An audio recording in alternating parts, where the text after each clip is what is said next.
Salakia Akion. My tablet cut off. But continuing on, Esau, you're going to serve your 1,000-year captivity in the kingdom. Then you're going to get cast off, right where you belong, And but now what the next one that I wanted to go into is a big thing that drives me crazy is about the name, because you got a lot of these Israelite camps going around saying the name don't matter. You can call the Heavenly Father and the Son whatever you like, whatever pleases you. And that's going off, because the Heavenly Father has a name and the Son has a name. All right, so let's get right to that.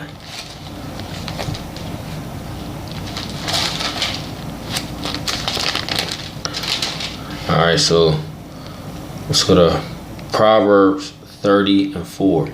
It says, "Who have ascended up into heaven, or descended?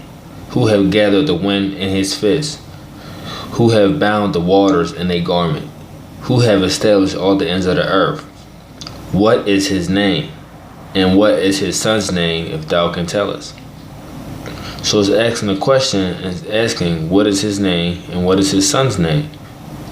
So the Heavenly Father and the Son has a name. All right. Now let's see.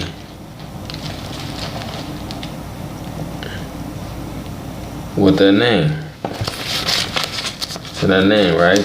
Because we're all gonna be calling upon that name with in one manner. I wanted to get something before that.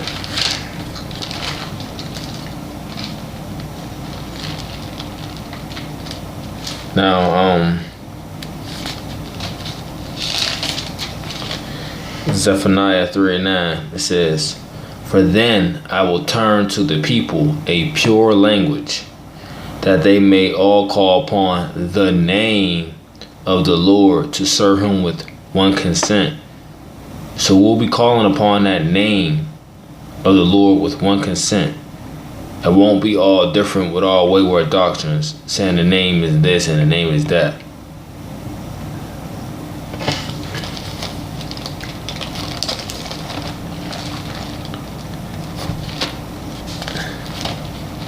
And what is the name? The Heavenly Father's name is Yahawah, and the Son's name is Yahawashi. Alright, so let's see. Let's go to Ezekiel 39:7. It says, "So will I make my holy name known in the midst of my people Israel, and I will not let them pollute my holy name anymore. And the heathen shall know that I am the Lord, the Holy One of Israel." Alright, so starting at the beginning, it says, "So I will make my holy name known in the midst of my people Israel, and I will not let them pollute my name anymore." Alright, so the Heavenly Father is Salak Akim. The Heavenly Father has given us, certain elect men. His name back is put back into our remembrance, because before when you go into Ezekiel, what it says 36, it says, if you read on, it says verse 20 says about us when we enter into the heathen wherever we went, that we profane the holy. It says we profane my holy name. So we profane the Heavenly Father's holy name. So he took that name from us. He took his name. So he took his name from us.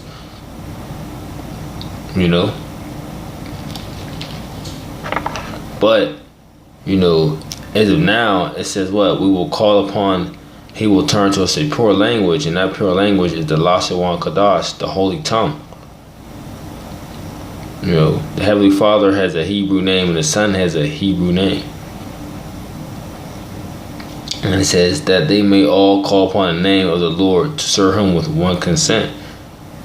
So there's a name out there that we are supposed to call on, that we're supposed to magnify, and that we are supposed to we're supposed to praise and make glory and mention of.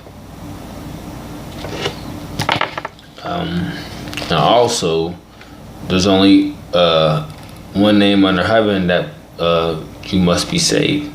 So there is no, you can call on any name and the name doesn't matter and this and that, because then what? That's discrediting Acts 4 and 12 as well as plenty other scriptures that's in the Bible. So let's get that. Acts 4 and 12. It says, "Neither is there salvation in any other, for there is none other name under heaven given among men whereby we must be saved." So that having that name is a key.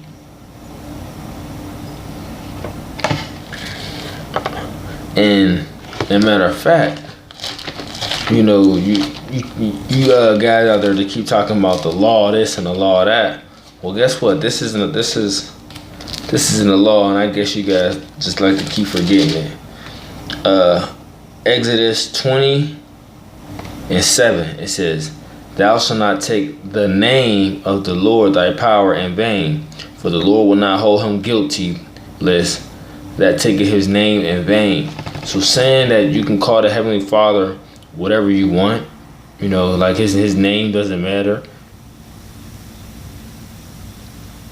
That's part of taking it. That's part of taking the name in vain. You know, basically saying, you know, guys out there like Nate saying whoever calls on the name is wicked. Like, come on, man. So you have to know the name to what? To magnify the name. You know, everything is through the name. You're supposed to call upon the name.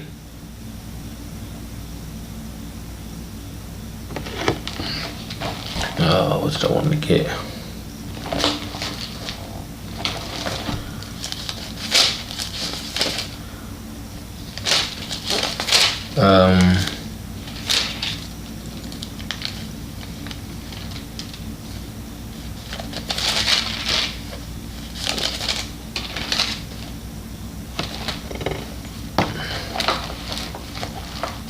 So, well, yeah, like I was saying, the name is a very important key. You know, because when you make your prayers out, who do you make your prayers to? Whose name do you call on when you do your prayers? You know, so you know a lot of these dudes are just, you know, they're sold out. You know, and they're pushing wayward doctrines because they know there's power in the name of Yahawah, Yahawashi. So they know there's power in the name of the Heavenly Father and His Son, who the world only call Jesus Christ, or they call the Heavenly Father God, which we know is just a title. All right, so 2 Timothy 4 and 2, it says, "Preach the word, be instant, in season, out of season, reprove, rebuke, exhort with long suffering and doctrine. For the time will come when they will not endure sound doctrine, but after their own lusts shall they heap to themselves teachers having itching ears. And they shall turn away their ears from the truth, it shall be turned into fables." What's the truth?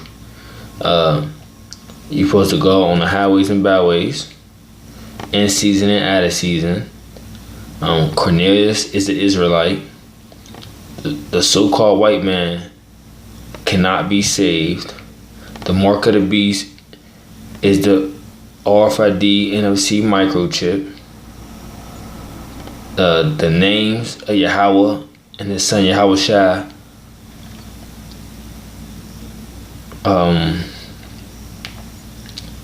Sound doctrine. You know, all that matters. That's all truth. You know, whatever is according to the scriptures. Right? So it says, "And they shall turn away their ears from the truth and shall be turned into fables." So that's what they're doing. They're turning away their ears from the truth They don't want to deal with the truth no more. They want to deal with what makes them feel right, you know.